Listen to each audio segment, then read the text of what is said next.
welcome to Get Creative at Home. I'm Corey, and this month we are doing a mixed media painting with a desert theme. As you can see in the preview, we have our cactus in the foreground with a flower, and both of them. So the cactus itself, I had created a gesso mixture to give the canvas some texture, and then added the flower to help give the image a more three-dimensional feel. So let's get into it. So as I mentioned, I created a gesso mixture to give the canvas some texture. If you're ever painting and you want to add some texture to your canvas, I've found personally that it's pretty cool to create some shapes, and it helps those parts of the canvas stick out a bit.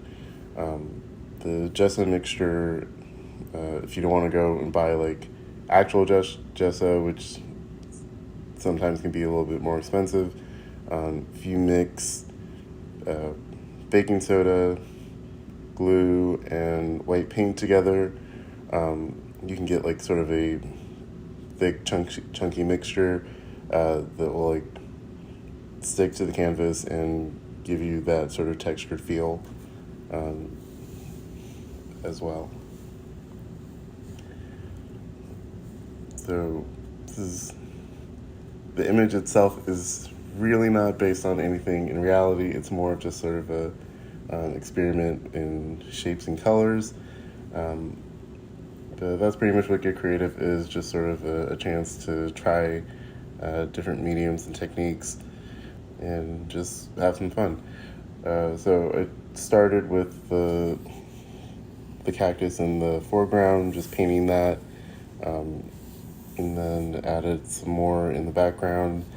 And then for the desert itself, I used a mixture of the yellow, orange, and purple to create sort of a gradient effect going into the mountains. Then for the sky, I did add a little bit of purple into part of the sky, and then I added some clouds. So it's not too much, but again, this is your painting, and if you want to add different aspects into the background, feel free to do so. Change it up however you like. You could even change the time of day, maybe using more of the purple and blue. You could make it a night scene, or using more of the yellow, sort of a high noon scene. But yeah, so have fun with it.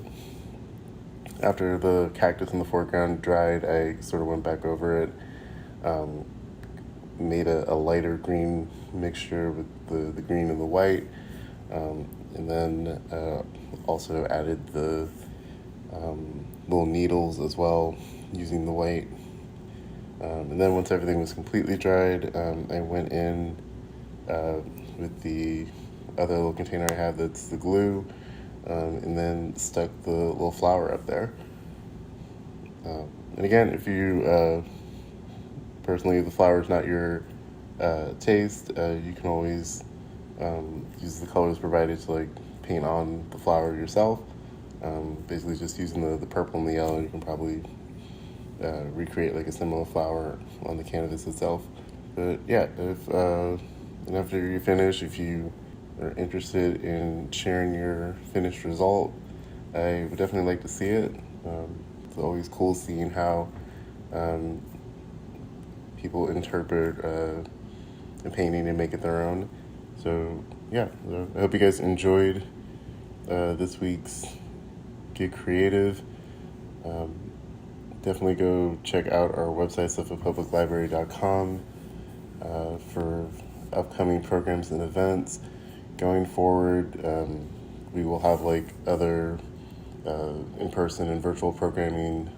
Get Creative is going to be both virtual and in-person programming. So, for example, this week we had it virtually in 2 weeks there will be like the in-person version. And then like next month we're going to be doing a final record painting, so that'll be fun. So definitely check it out.